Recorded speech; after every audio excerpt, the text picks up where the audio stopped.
Howdy, and thank you for joining me for this Life Lesson Friday episode of the Confidence Through Health podcast. What I want to talk about today is inspired by the recent weather in the area that we've experienced in Central Texas, in that it's been storming on and off. And yesterday, in fact, I was involved in 5 different sessions of hail going through in about an hour and a half.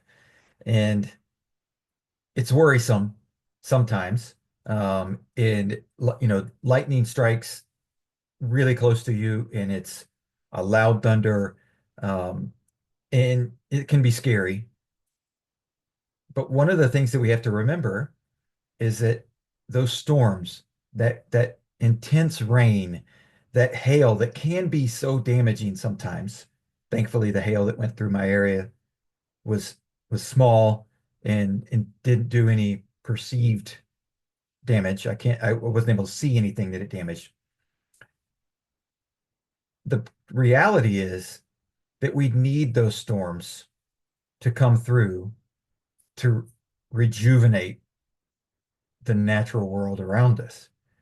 And we can argue about the intensity of the storms and what's causing that.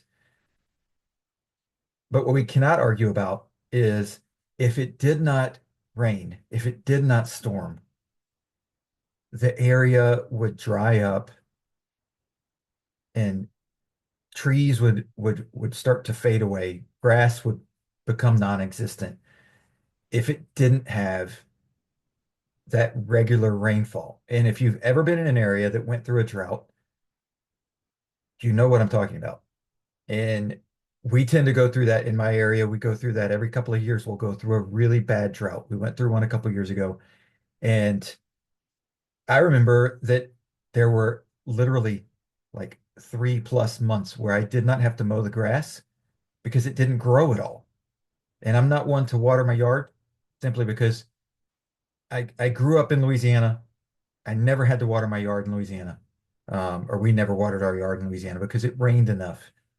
And so I don't feel that it's necessary to do that. Plus, it's wasting a resource in a drought period of time that we needed, and there were water restrictions going on and all that stuff.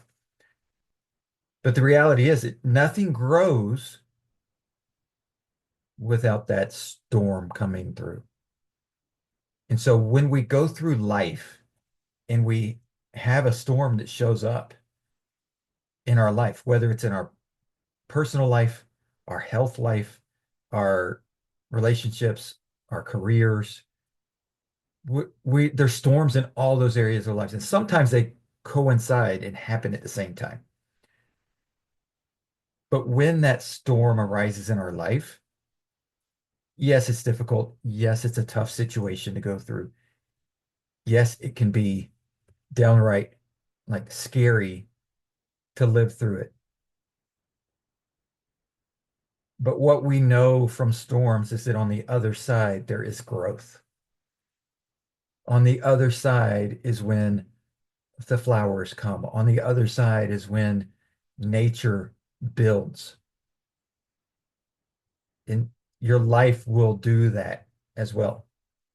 As you go through storms, you become stronger. And it's one of the reasons why, for pretty much all eternity, we know that wisdom comes as you age. And it's not just because it's chronological effect of life. It's wisdom comes as you go through trials, as you go through storms. You learn different things about life. And so, as those storms went through yesterday, and it's predicted to be another storm coming through tomorrow and the next day here in my area, and then the next week has more storms, and it can be frustrating, and it can change your plans, and it can make you nervous, and it can make you scared. But in the area that I live, I also know that in 2 months from now, we're going to be begging for rain, because it's going to be the middle of the summer. It's going to be dry. It's going to be hot. We're going to be facing potential fire weather coming soon. So storms don't always last forever, but we need those storms to be able to grow from and to be able to protect ourselves in the future because we've learned from them. And so we learn things to not happen. We learn things to avoid. We learn, when you hear hail coming, you park your car under a garage or under an awning or somewhere. Like there's things that you're like, oh, hey, when this happens, now I'm supposed to do this. And that's wisdom that comes with life and comes through storms. And we all gain wisdom through the storms we go through. It's not fun, right? And it's not something that we necessarily want to have happen, but they're going to happen because they're a part of life. And when they happen, we need to make sure that we learn from them so we can move forward and grow and gain the wisdom that we need to be able to live a long, happy life. So that's the life lesson for this episode. I hope you enjoyed it and learned something from it and can check out some of the other episodes I have on the Confidence Through Health podcast.